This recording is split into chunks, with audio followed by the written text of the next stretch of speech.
귀한 눈을 여시다라는 제목으로 함께 나누도록 하겠습니다. 귀한 눈을 여시다. 우리가 지금 요한복음 12장을 통해서 함께 살펴보고 있는 것은 이것이죠. 예수님께서 7가지 표적을 통해서 예수님이 하나님의 아들이신 걸 보여주셨어요.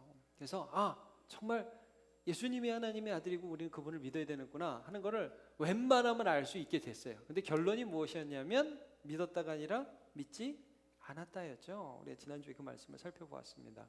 근데 실망할 수도 있는데 구약에 나오는 이사야 선지자도 그렇고 예수님도 그렇고 영광을 바라봤다고 그랬어요. 그래서 41절이 그러지 않습니까? 이사야가 이렇게 말한 것은 주의 영광을 보고 주를 가리켜 말한 것이라 이렇게 말씀을 하고 있죠. 이게 뭐냐면 사람들이 안 믿는데도 불구하고 지금 하나님의 일이 이루어지고 있는 거예요.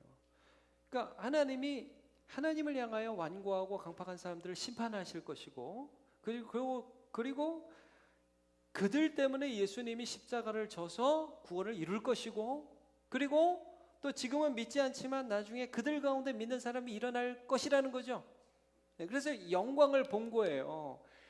그러니까 우리가 지금 이 세상을 살아가면서 이게 안 되네 저게 안 되네 쟤들은 왜 저래 이런 우리 눈에 보이는 현상 가운데에서만 실망할 게 아니라 하나님이 일하고 계시기 때문에 이러한 상황들 가운데도 하나님의 뜻이 이루어질 것들을 기대하고 소망하면서 우리 기뻐할 수 있고 믿음으로 살 수 있다 이런 말씀을 해주고 계신 것이죠. 근데 이렇게 하는데 오늘 본문에는 이렇게 이사야가 본 영광 하나님이 본 영광 말고 또 다른 영광 때문에 두려워한 사람들이 나와요. 자 43절을 이렇게 나오죠.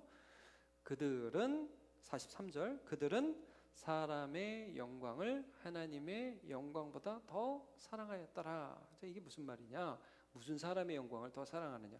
여러분 하나님의 영광이 더 좋으세요? 사람의 영광이 더 좋으세요? 이렇게 물어보면 다 하나님의 영광을 사랑한다고 말씀하시겠죠? 네, 아멘. 좋습니다. 근데 현실적으로는 우리가 살아가면서 사람의 영광에 참 마음이 약해지고 사람의 영광을 잃어버린다고 그러면 두렵고 이렇게 되는 것이 우리의 삶이 될 수 있습니다. 이게 무슨 얘기냐? 42절을 보면 자세한 설명이 이렇게 나와 있습니다. 42절 그러나 관리 중에도 그를 믿는 자가 많되. 자 분명히 믿기는 믿는데 바리새인들 당시 종교 지도자들 때문에 드러나게 말하지 못하니 말하자면 이런 거죠. 나 예수 믿어. 난 예수님이 나의 모든 것이야. 나는 예수가 하나님이 보낸 그리스도인 줄을 믿어. 그분을 통해서 우리를 구원해 주실 것이라는 것을 나는 봤어, 알았어, 깨달았어. 야 너네도 그래야 돼 라고 드러내놓고 말을 하지 못했다. 왜냐? 뭘 두려워했어요? 출교를 당할까 두려워했다. 그럼 출교가 뭐냐? 여러분 이스라엘 이 사회는 정교일치 사회예요. 말하자면 정치와 종교가 하나로 묶여있는 사회, 지금 이슬람 사회 같은 사회예요. 그래서 여러분 지금도 이슬람 사회에서는 출교를 굉장히 무서워하는 거 알죠? 그래서 거기서는 출교를 당하면 사회적으로 매장당하는 거예요. 뭐 학교도 못 가, 그리고 매매도 못해, 카드도 못 써, 인간 취급을 안 해주는 거죠, 사회 자체에서. 그래서 여러분 지금도 이슬람 국가에서 그 종교 분포도가 이슬람이 뭐 99.9% 뭐 이렇게 나오는 게 이게 완전히 사회적으로 이거 안 믿으면 매장시켜 버리기 때문에. 그러니까 지금 당시 이 유대교 사회는 정교 일치가 된 사회이기 때문에 만약에 바리새인들이나 종교 지도자인데 야 너네는 이제 교회에서 내쫓는 거야 하고 쫓아내면 이제 여기 이 사람들은 사회적으로 살아갈 수 있는 힘이 없는 거예요. 너무너무 힘들어지는 게 두려울 수밖에 없겠죠. 이게 여러분 이 사람들이 예수를 믿는데 예수를 믿는다고 얘기하는 순간 어려워지니까 이걸 제대로 말하지 못하는 거예요. 자 그러면 여기서 중요한 질문을 하나 해야 되는데 이게 뭐냐? 이 사람들은 진짜 예수를 믿는 걸까요? 가짜로 예수를 믿는 걸까요? 이 질문을 해야 돼요. 진짜 예수를 믿나? 혹은 마음으로 믿는 것 같은데 사실은 안 믿는 건가? 자, 이런 질문을 할 수 있겠죠. 자, 보세요. 42절에 이렇게 나왔죠. 그러나 관리 중에도 그를 어떻게 하는 자가? 믿는 자가 많대. 분명히 믿는다고 성경이 말씀하잖아요. 근데 두려워한대요.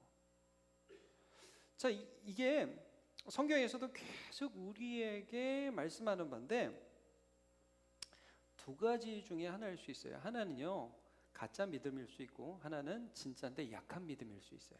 정리할 수 있겠죠, 여러분? 자, 하나님을 믿어요. 예수님 믿어. 근데 너무 두려워해가지고 말을 못해. 이런 현상은 진짜 예수님을 믿는데 너무 무서워서 이렇게 살면 안 되는 줄도 알면서도 좀 두려워서 지금 못하고 있는 약한 믿음일 수가 있고, 하나는 난 믿는데 하면서도 진짜 마음은 예수님이 아닌 세상의 영광을 사랑하는 가짜 믿음일 수 있어요. 자, 이거 무섭네요. 우리가 진짜가 아닐 수도 있나요? 여러분, 그거는 진짜 우리가 가슴에 손을 얹고 진지하게 생각해야 합니다. 진지하게 생각해야 합니다. 여러분, 저는 아예 대놓고 안 믿는 사람은 이제 편안하게 얘기합니다. 우리 성도, 우리 교회 출석하는 분도 저한테 이렇게 대놓고 얘기하는 분도 계십니다. 여러분, 저는 예수는 안 믿지만 교회는 나옵니다. 이런 분도 계세요. 저한테 솔직하게 그렇게 얘기해 주시는 분 저는 좋아합니다. 그래서 나오시라고, 듣다 보면 하나님 믿음을 주신다고. 근데 여러분, 혹시 이런 거 있죠? 나는 믿어. 나는 예수 믿어. 본인 그렇게 생각해요. 근데 매 순간 모든 결정에 하나님의 영광 보지 않고 사람의 영광 쫓아가면서 살아가면서 나는 예수 믿어라고 착각하고 있는 경우가 있을 수 있습니다. 이건 좀 두려운 것이니까 여러분 말씀 생각하면서 잘 판단해 보십시오. 내가 가짜 믿음인지 진짜 믿음인지. 다음 주까지 좀 이어서 이 부분을 살펴보도록 하겠습니다. 진짜 믿음은 무엇이냐면 내 속에서 두려움을 반응하는 자세가 달라요. 자, 먼저 두려움을 주는 세상에 대해서 잠깐만 좀 살펴볼게요. 여러분, 우리가 이 세상을 살면서 세상이 우리를 향해서 환대하고, 여러분 온 세상 가면 다 그렇게 말하죠. 고객님 사랑합니다. 그러죠? 요즘에 어딜 가나 다 고객님이에요. 고객님 사랑합니다. 고객님 불편을 드려서 죄송합니다. 그리고 요즘에는 학교에서도 얼마나 선생님들이 학생들을 인격적으로 대하는지, 하여튼 저희 때에 비해서 훨씬 나은 것 같아요. 뭐 애들 말을 들어보면 또 그건 아니라고 그러기는 하는데, 근데 하여튼 모두 잘해준다고 해요. 그러나 실제적으로 그렇게 만만하지만은 않다는 걸 많이 느껴요. 자, 요한계시록에 보면 666이라는 말씀 이렇게 언급합니다. 계시록 13장 17절에 보면 누구든지 이 표를 가진 자 외에는 매매를 못하게 하니 이 표는 곧 짐승의 이름이나 그 이름의 수라. 지혜가 여기 있으니 총명한 자는 그 짐승의 수를 세어보라. 그것은 사람의 수니 그의 수는 666이니라. 짐승이 표를 준대요. 그리고 그 표를 가진 사람만 매매를 할 수 있게 한대요. 출교를 하는 것과 매우 비슷하죠.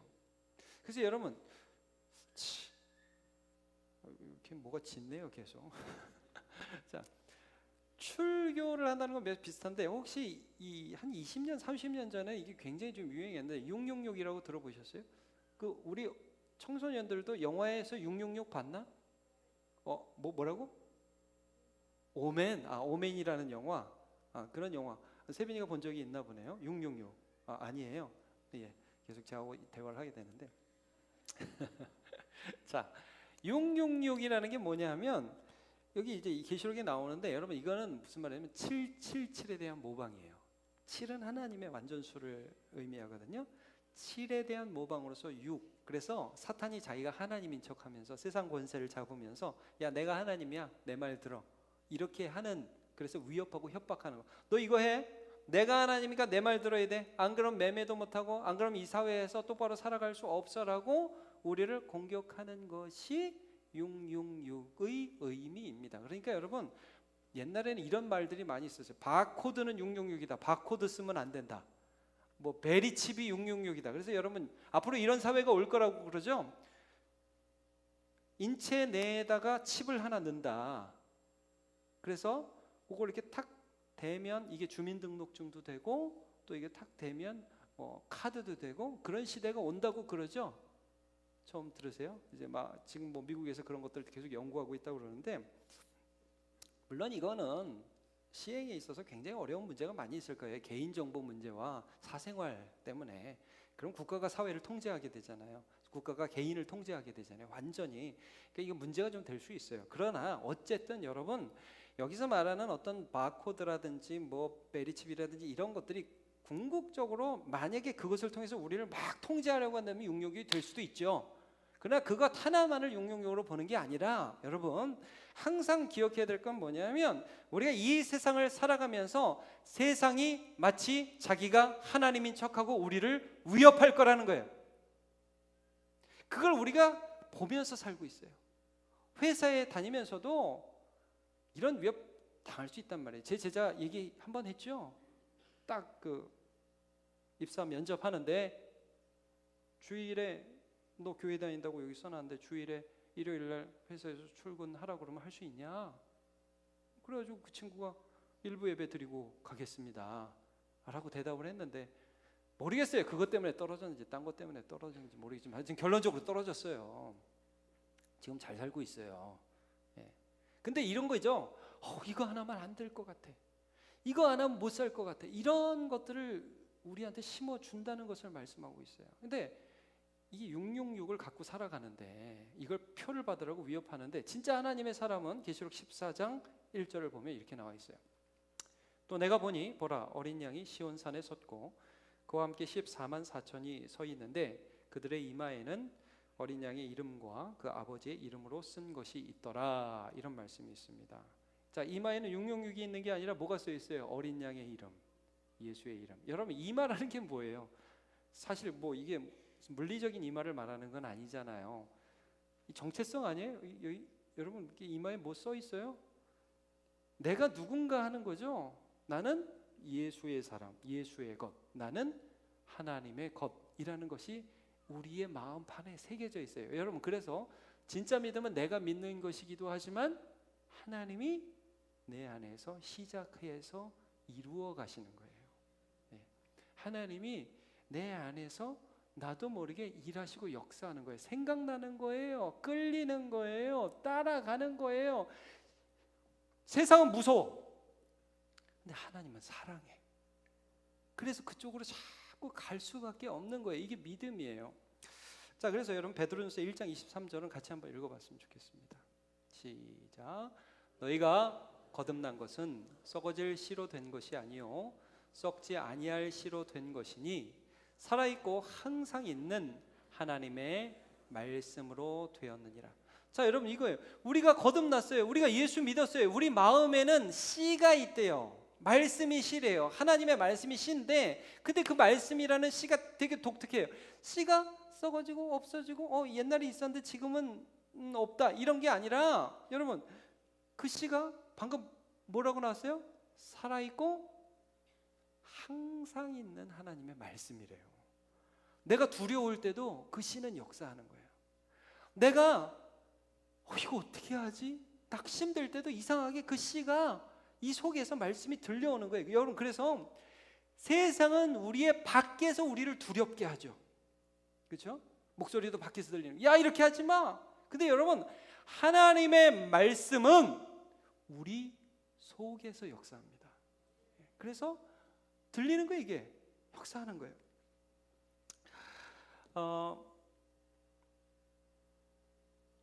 제 지인 목사님이 최근에 새를 사는 교회에서 있다가 이전을 하게 됐어요. 그게 무슨 말이냐면 여러분 2층 교회들 다 새 사는 교회죠. 월세 내고 이렇게 하잖아요. 그 목사님과 제가 대화하면서 느낀 게 하나 있긴 있습니다. 이자를 내는 게 세를 내는 것보다 낫겠다 그런 생각이 조금 들긴 들었어요. 너무 힘들대요. 근데 이 세를 내는 이 목사님이 결정적으로 이번에 교회를 이전할 수밖에 없었던 이유가 뭐냐면 그 세를 거의 2배를 올려달라고 그렇게 얘기를 하는 거예요. 그 뭐 완전 깡패잖아요. 그분도 믿는 분이라고 그러던데 주인도. 하여튼 그래가지고 뭐 그 한탄하는 얘기를 좀 들었어요. 그래서 어쩔 수 없이 교인들과 그걸 계기로 더 기도하게 됐대요. 이제 기도하면서 하나님 우리 좀 도와달라고 살려달라고 기도하면서 이제 교회 이전을 결심을 했습니다. 그래서 새로운 부지를 알아보고 또 건축을 하든지 아니면 건물을 사서 이제 이전을 하고 또 대출을 받고 이런 어려운 과정들을 하기로 했어요. 근데 그 과정 속에서 참 좋은 부지가 나타나서 계약을 할 거의 막바지 단계가 되면 꼭 이런 일이 있다고 합니다. 딱 계약서 쓰려고 하면 목사님 우리 이 계약서 다운 계약서 씁시다. 여러분 다운 계약서 아십니까? 그죠? 예를 들면 뭐 한 20억 계약을 해야 된다. 그럼 뭐 18억, 뭐 19억 이렇게 쓰고 나서 실제 돈은 뭐 나중에 계좌 이체는 딱 그렇게 한 다음에 뭐 돈은 따로 더 준다든지 하는 방법으로 해서 세금을 좀 덜 내는 거죠. 이제 그런 것들. 아니 내가 목사인데 다운 계약서 쓰자고 그런다는 거예요. 그러고 나서 아이 다 그렇게 합니다. 다 그렇게 하니까 목사님 그렇게 합시다. 그 여러분 조금 있으면 나가야 돼. 조금 있으면 나가야 돼요. 거기서 이제 그 주인이 쫓아내요. 쫓아내는 게 아니라 쫓아내는 거예요. 쫓아내는 거예요. 어려워요.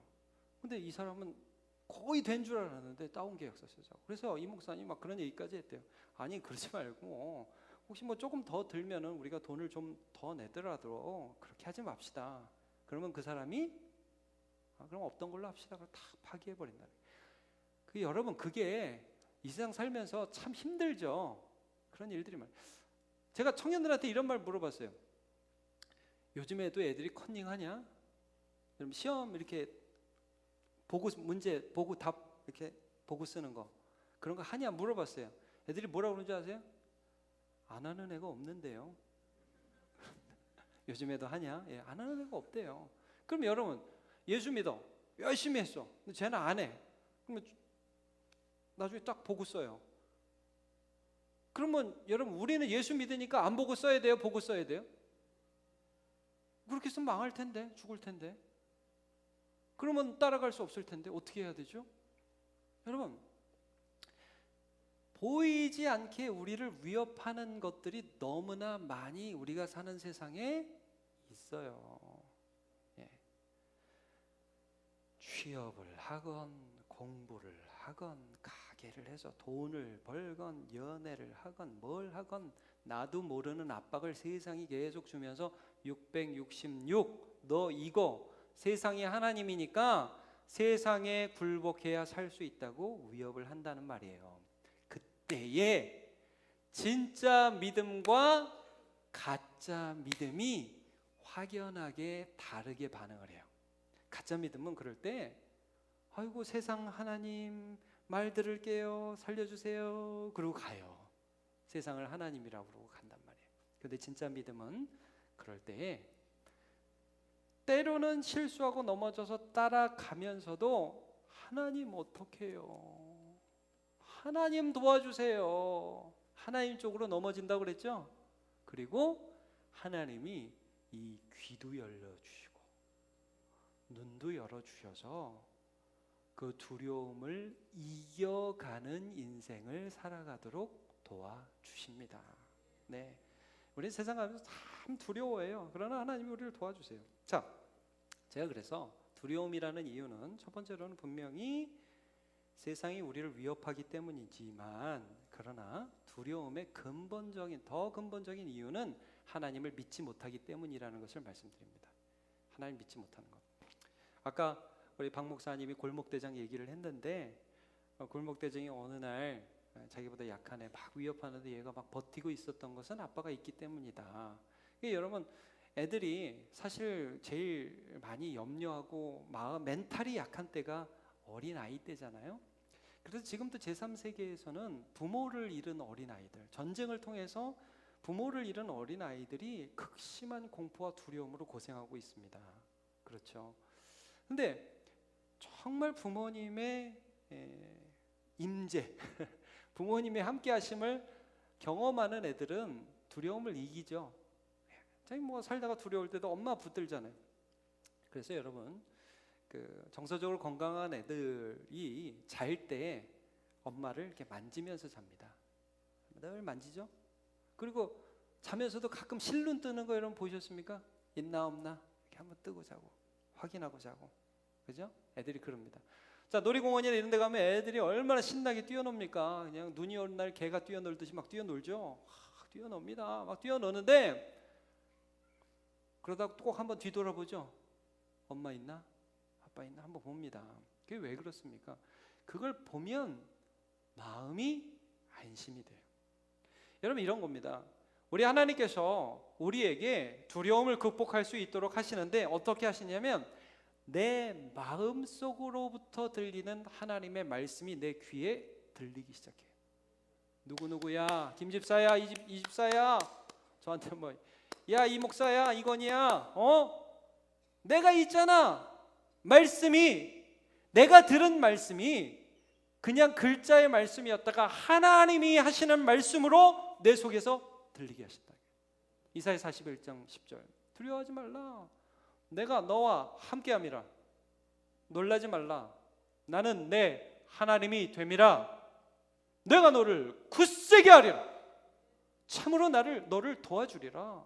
참으로 나의 의로운 오른손으로 너를 붙들리라. 제가 이 말씀 보면서 어떤 분들은 오른손의 은혜 받고, 어떤 사람은 참으로의 은혜 받고, 어떤 사람은 함께한다는 말씀의 은혜 받고, 다 달라요. 그런데 그 말씀이 내 속에서 울려 퍼지라는 거예요.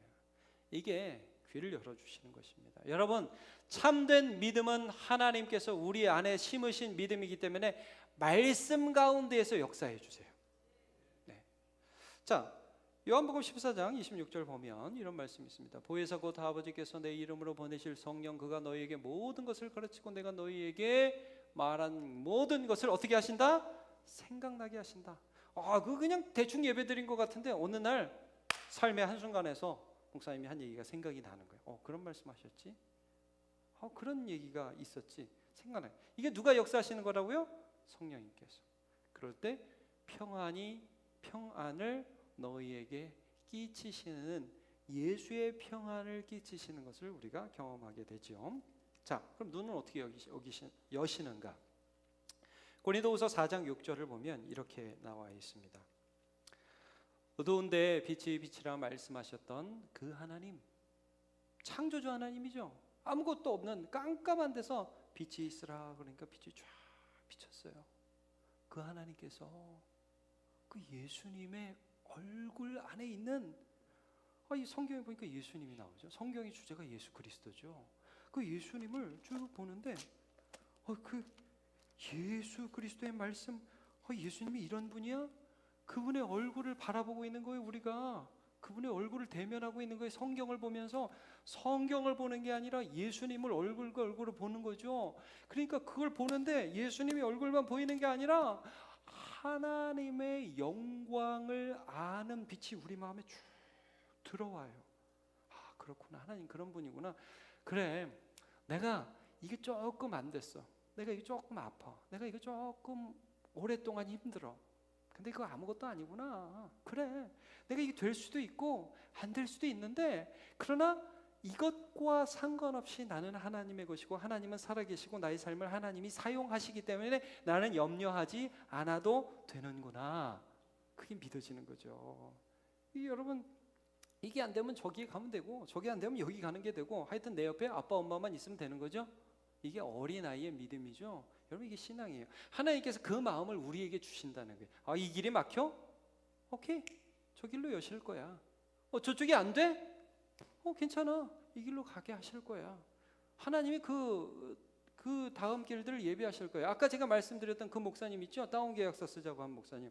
1년 동안 고생했어요. 1년 동안. 말이 1년이지 여러분, 아니지, 1년이 아니지, 한 2년 고생했죠. 처음에 그 얘기 나왔을 때부터. 하여튼 고생 많이 했습니다. 지난달에 좋은데 어떻게 돼가지고 진짜 들어간 다음에 뭐라고 얘기하냐면, 역시 하나님이 살아계셔, 그러고 있어요 요즘에. 네. 여러분, 하나님이 짱입니다.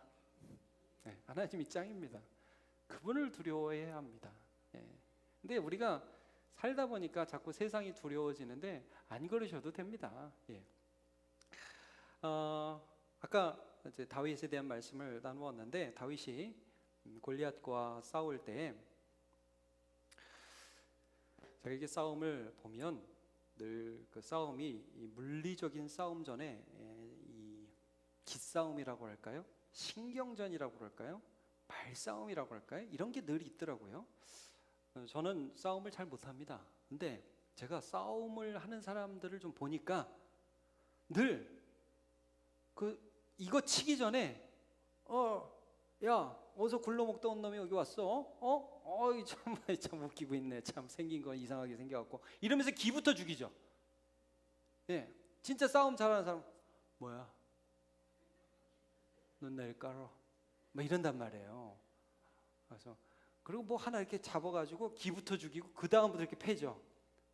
죄송합니다. 이게 좀 경망스럽게 가는데 이게 말이에요. 신경전이고 심리전이에요. 심리전 전쟁은. 그래서 이 마음을 먼저 이렇게 확 주눅들게 하는데 다윗과 골리앗도 딱 보니까요. 다윗이 딱 나가니까 골리앗이 이거는 싸울 필요도 없어요. 일단 말로 끝낼 수 있을 것 같아요. 그래서 뭐래요? 아이고 조그만 게 어디 와가지고 야 내가 너 오늘 죽여가지고 공중의 새와 이 들짐승의 먹이로 줄 거야. 내가 나의 신의 이름으로 너를 저주한다. 그래서 막 저주하잖아요. 보통 그렇게 하면 여러분 어떻게 해? 사람이 벌벌 떨죠. 여러분 블레셋 장수 이 골리앗이 이미 이스라엘과의 전쟁에서 심리전을 썼어요. 그래가지고 맨날 나가가지고 뭐라고 했어요? 야 우리가 다 싸울 필요 뭐 있냐? 우리가 다 싸울 필요 뭐 있어? 너네 중에서 장수 하나 보이고 나하고 한번 붙어가지고 야 우리 어느 쪽이 이기는지 보자. 그래가지고 이긴 편이 진 편을 종으로 받으면 되잖아. 야 다 나와. 그러니까 이스라엘 백성들이 다 그 말 들고 요즘 말로 쫄아가지고 벌벌벌벌 떨면서 그러고 있었잖아요. 그러니까 이 다윗 하나가 오니까 벌써 말로 아이고 웃기고 있네. 야 임만 내 말 들어. 너는 끝장이야. 여러분 우리가 이 세상 살아가면서 이런 말을 얼마나 많이 듣는지 몰라요.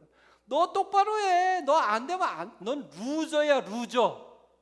넌 내 말 안 들으면 안 돼. 이 정도 돈은 벌어야 되고 이 정도 학교는 가야 되고 이 정도는 해야 되는 거야. 이게 얼마나 말싸움이 심해요. 근데 그런 말들을 쭉 듣는데 신기하게 다윗이 쫄지를 않았어요. 주눅이 안 들었어요. 왜 그랬겠어요? 자, 한번 여러분 저를 따라해 주세요. 성령 충만. 자, 제가 이런 말씀 많이 드리죠. 성령 충만은 말씀 충만이다. 이게 뭐예요? 세상에서 아무리 이 사람 저 사람 무슨 말을 해도 내 속에서 말씀이 올라오면 승리할 수 있어요. 두려움을 극복할 수 있어요. 그래서 여호수아서에 보면 두려워하지 말라. 네가 좌로나 우로나 치우치지 말고 이 율법 책의 말씀을 항상 묵상하고 그 가운데 기록된 대로 다 지켜 행하라. 그 말씀을 왜 하셨어요? 말씀 안에 있으면 두려움을 이길 수가 있고 두려움을 이기고 하나님을 붙들면 그 인생은 승리하는 인생이 되는 거죠. 그것들을 계속해서 말씀해주고 계셔요. 그러니까 다윗이 이 속에서 말씀이 올라와요. 그러니까 뭐라고 대답을 하느냐? 사무엘상 17장 45절부터 보면 다윗이 블레셋 사람에게 이르되 너는 칼과 창과 단창으로 내게 오거니와. 이게 얼마나 당당해요. 너 갖고 있는 거 칼과 창과 단창. 그래 그까이 거 가지고 나한테 오냐 짜샤 뭐 이러면서 나가는 거죠. 그래 나는 만군의 여호와의 이름. 자식 너는 안 보이지 나는 보여 막 이러면서 나가는 거예요. 그건 내가 모욕하는 이스라엘 군대의 하나님의 이름으로 내게 나아가노라.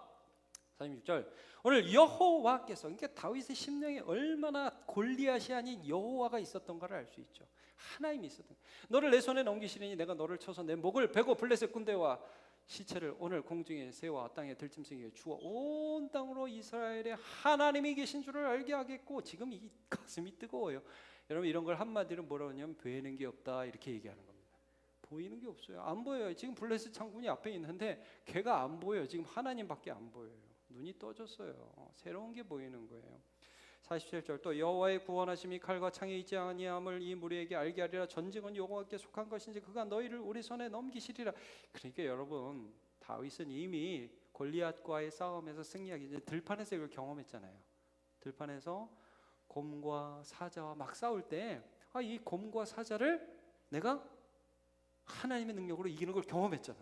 그러니까 그런 거 본 사람이 골리앗을 보니까 또 하나님이 해주실 거는 믿은 거예요. 그래서 저는 이런 의미에서 여러분 우리 청소년들이 믿음으로 살기를 축복합니다.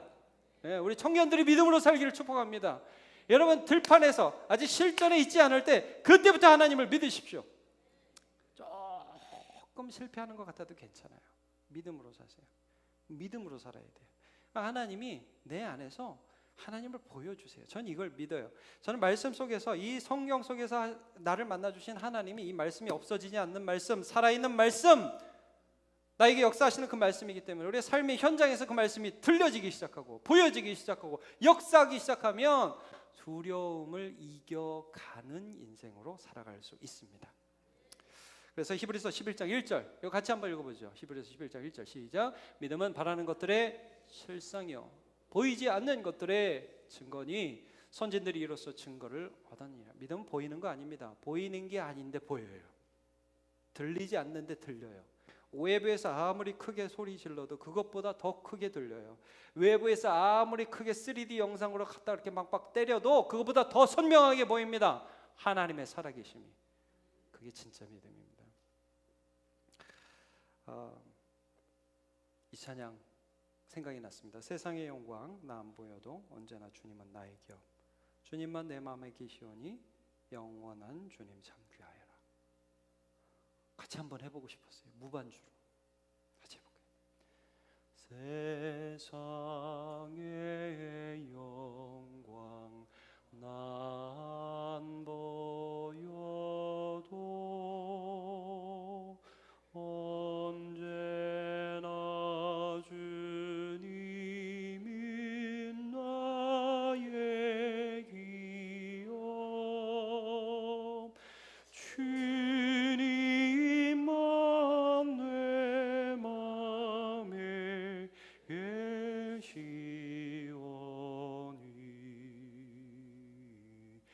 영원한 주님 참 귀하여라.